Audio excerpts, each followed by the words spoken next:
anyị na-adọnye ahụ nwanne anyị na mama anyị bụ Roselyn n'obodo n'ala kọlaghachi n'ebe nke o si pụta.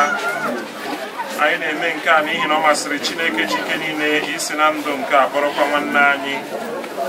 Kristi bụ onye mbụ siri n'ọnwụ bilite. Ọ bụkwa ya ga-eme ka ahụ anyị dara ada gbanwee wee yi ahụ nke ya bụ Sanye. N'ihi nke a anyị na-etinye ahụ nwanne anyị na mama anyị bụ Roselyn n'aka Chineke ka ọ lara ya n'udo nke ya, mekwe ka ahụ ya bilite ọzọ n'ụbọchị ikpeazụ site na Kristi nwe anyị. Obinna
anyị kpere maka nwanne anyị bụ Roselyn obodo ka anyị rịọ n'ụdị nwere Jesu Kristi onye kwuru sị mụ onwe m bụ mbilite n'ọnwụ na ndụ onye ọbụla kwere na m ọ bụrụgodị na ọ nwụrụ anwụ ọ ga-adị ndụ onye ọbụla nke na-adị ndụ nke na-ekwerekwe na m agaghị anwụ ma ọlị ruo mgbe ebighị ebi ka gị onye gbara anya mmiri n'ihi ọnwụ Lazarus hichaa anyị anya mmiri anyị arịọ gị Kristi anyị arịọ gị ruo n'adị ka gị onye kpọghachiri ndị nwụrụ anwụ na ndụ nye nwa odibo gị na nwanne anyị nwaanyị bụ Roselyn obodo ndụ ebighị ebi anyị arịọ gị Kristi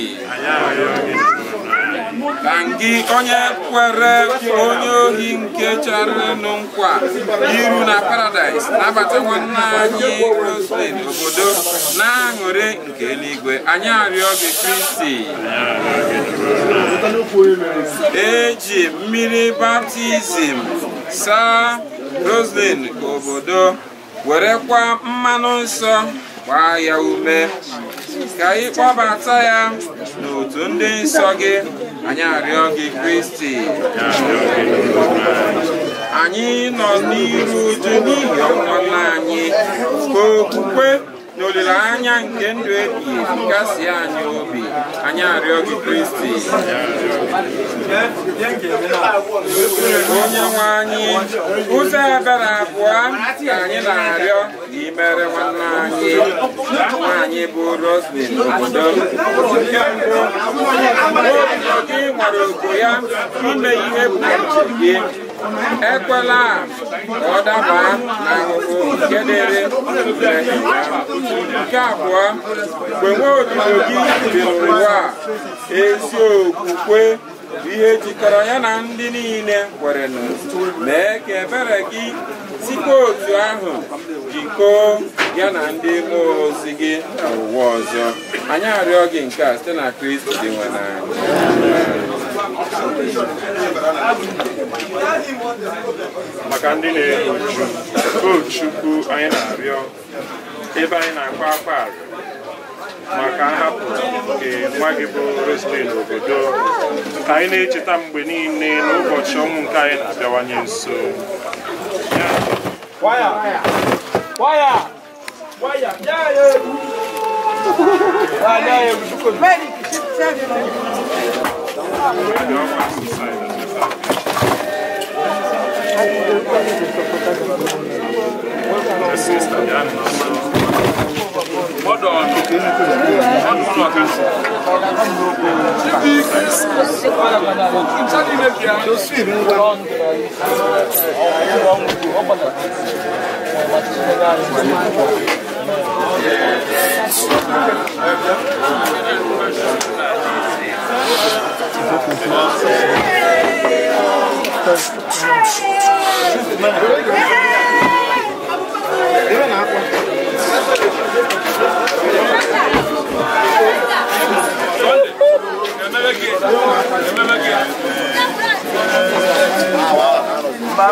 Olha, Alemão.